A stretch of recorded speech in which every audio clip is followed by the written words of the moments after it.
This is my TVR Tuscans cylinder head. That's a book on machining. Well, you can see where this is going, can't you? This is the rather knackered cylinder head from the Tuscan. It's been over to Powers, who proclaimed it to be in poor condition. Didn't really need someone to tell us that, did we? We knew that. Who also said that I may as well buy a new head. Because, well, this is what's wrong. So, inside the cylinder head, we have an array of things. The first one is a valve. They don't usually have any writing on them, but this one does, because it's very posh and expensive. Right, we have one of these. That smacks itself into a seat. That's a new seat. You can already see where this is going, can't you? And then, it also sits in a guide. That's a new guide. Again, this is, yeah, you can see where we're going with this. Now, everything in the cylinder head relies on very, very tight tolerances. And these aren't tight anymore. In fact, it's like throwing a hot dog down a hallway. That should be 0.02 of an inch. That noise is not 0.02 of an inch. Obviously the exhaust side takes more wear because of, well, it's hot, innit? Very warm in there. The inlet side's okay. The seats don't need changing. The exhaust side, these seats do need changing, as well as the guides. But they suggested to do guides on both sides, so I have some new guides. We have some new seats, and you just sort of you just smack it all together, it's fine. So now we just hit the hammer and it goes in. No, that's not quite that simple. That's why I bought a book, because I'm clever. No, a clever person would have just paid the eye-watering amount of money to have this done. But that's not the reason, it's not the point of this channel at all. It's to learn to do these things ourselves. So, we're going to start by measuring some stuff. So let's get to it. So, as we were just talking, these are all of our valves, seats and such. So, we can kind of see, we'll try and highlight the wear. So if we look at the inlets, you can see they're a little bit potted, but I think there's enough there for the valve to be reground into it. Whether we can do that just with regrinding paste or whether that needs a stone on them, I'm not sure. Now, if we look at the exhaust again, you can see the wear. For example, that's probably the best example there. But they're no longer sort of concentric, because, so you imagine your valve is jumping up and down inside that. As that hole wears, your valve can start moving laterally like that. So as it comes up and down, it starts to wear out the valve seat. Obviously you do get valve seat recession. As these wear down, the valve moves backwards into the head. But that non-concentric shape anymore, see where it's worn more into that piece, means that it won't get a good seal. If your valves don't get a good seal, then you don't get much power. Da-da-da-da, there you go. So the way to remedy that is to replace the guides and the seats. Order of operation is guides, because the guide gives you a centred bore on the seat, so you can put a pilot in there, and that's what all your tooling is then based off, to remove the old seats and put in the new ones. So to change the guide, we have to donk them out. To do that, you have to heat the whole head up, freeze these, and then basically wang them in. And we need some tools for that, which we're going to make on the lathe. Yes? Follow? Good? Listening? Good? Everyone listening, class? Very good. So that is our first bit. Now there's an array of tools we need to do this, and I thought first of all let's measure some things and we can show you exactly what's gone terribly wrong.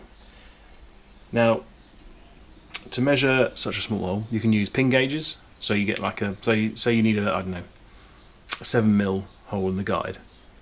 You get a pin gauge, tooth out either side of that, and then that's you'd have a no-go size. So you know, if your tooth out pin gauge then fits down that, that's it. You've gone too far. There's too much wear. Or we can use these as small hole bore gauges. So, or small hole gauges. So if we hold that up to you, and then do that up, you can see that opens out. And then you can measure that with a caliper. So let's start with this one. Now, these guides, the new ones, won't be the correct size because once they're fitted, they will need to be reamed. I don't think I actually have a right size small hole gauge to measure that. No. But that's not the right size anyway, so that's fine.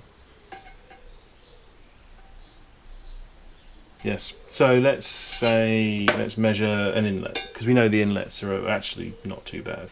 So for example, let's take this one. So that we've got a nice interference fit all the way up and down that valve. We're going to measure that. So zero your gauge.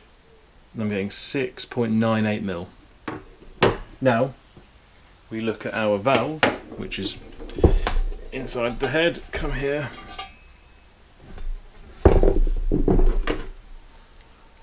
We're going to measure the body of the valve, which all of these measure out to about 6.9mm. So it's 6.92 on that one. Now, tooth thou is the fit we want. Is that you? Tooth thou is what we want. Don't work in inches, they're old, don't like them. Millimetres are more accurate actually. Something the French got right. Sorry. Just felt a bit sick then, that's weird. So our max size, if we're 6.92, our max size should be 6.97. So we know that's too big. Now, the inlets weren't too bad. So shall we take an amusing look at... Going the right way? Don't go the wrong way with that, by the way, because if it comes unthreaded, they're right arse to get back in. So now we're going to do the same with an exhaust valve, which we know is more worn. Now you can tell these are quite badly worn because they're really ovaled out. There's a lip. Feels like there's a lip on the end of it, and the end is much larger. This end is much larger than that end. So let's see. Zero our gauge again. Now you can tell the Mituio is a quality bit of kit because the RS one that I used to use, one, it had some deflection in the actual blades, and it would never go back to zero when you closed it again. These do it every time. So we said our maximum is 6.97. That measures at 7.2mm. There you go. So that's very worn. So that's just an example of what we'll need to do when we actually put the new ones in. So the old ones need to be driven out that way because you've got a little hat. Look, it's wearing a little hat. It's cute, isn't it? That gets driven out that way. The new ones get backed in. The reason you freeze them, expand the head, freeze that, is because obviously this shrinks when it's cold, and metal shrinks. I say edit that out, but I'll probably leave it in because you'll all laugh at me. Metal shrinks when it's cold, like something else, and expands when it's hot. So you're creating a nice way of fitting that, and then when it all reaches back to room temperature nice and slowly, it won't fall out again. And the same principle for the seats as well. What we need to do is make a tool to drive those ones out and drive these ones in, and it just needs to be a punch, really. So something that will go into that, act on that face, and drive in, and also drive those ones out. We'll make the one to fit that first, and I'm sure that'll be fine to go into there. It's about 0.7 of a millimetre. So we're going to make that on the lathe. The best way to do this, from what I've been reading, is to use a pneumatic, like an air chisel. So we will try and make it. That's a bit for the chisel. So we need to make that. Then we need to make this section here, and then that will slot onto the end of it and get driven in. Well, let's go make that.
Right, hopefully I finished the little montage by the lathe, because here we go. So this is our tool. We're just about to weld the collar on here, and I've never done a video on MIG welding because there are hundreds of thousands of videos on MIG welding on the internet, and you don't need me to tell you, because people like I don't know, look up the machine shop. But this is a setup I use. Argon CO2 mix, hobby weld bottles, best value for a DIY, and a GYS Easy MIG 150. Handy little guide in the front as to how to weld. The only thing I've done is fitted a larger clamp. So let's just weld that on, and then we'll come back. I'm not going to film welding, so I don't know if it melts cameras. This obviously just keeps the collar in place. Now we can have a go just smoothing that down. Maybe we'll try the lathe. That's exactly the location where you'd usually do use TIG. But I don't have a TIG, so we use MIG. So get that cleaned up, then that is that bit of tooling all done. And the final thing. I am very pleased with that as my first go at making a tool.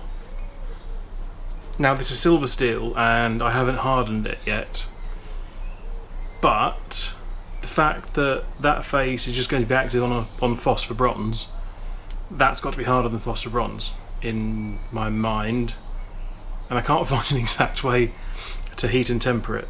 So I'm more worried about making it soft or brittle than I am that being damaged against the face of phosphor bronze. If you know more, please let me know. If anything, I would have thought maybe this end, but then just to show off the fact that it actually fits. This definitely wasn't the second attempt either, and if you believe that, in the words of Tasty Classics, you'll believe anything. But then I suppose, yeah, that end's getting constantly walloped, isn't it? But at very high frequency. Sort of the, yeah, I mean the words of advice seemingly for tempering silver steel is heat it until it's cherry red, quench it in water, and then temper it in the oven for like 2 hours at 300 degrees or something. But yeah, I appreciate your thoughts if you do this sort of thing for a living, but at the moment I am so happy. So that end will fit our guide. This is when it doesn't fit.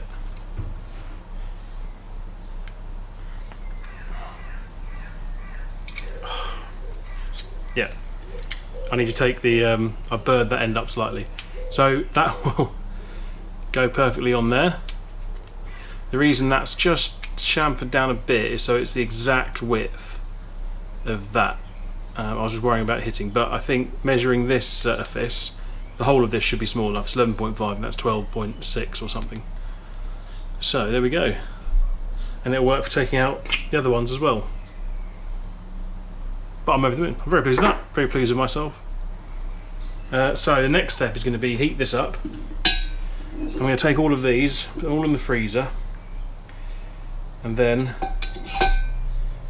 no more faffing. It's go time. It is go time. But that'll be in another video because I haven't done one for ages, and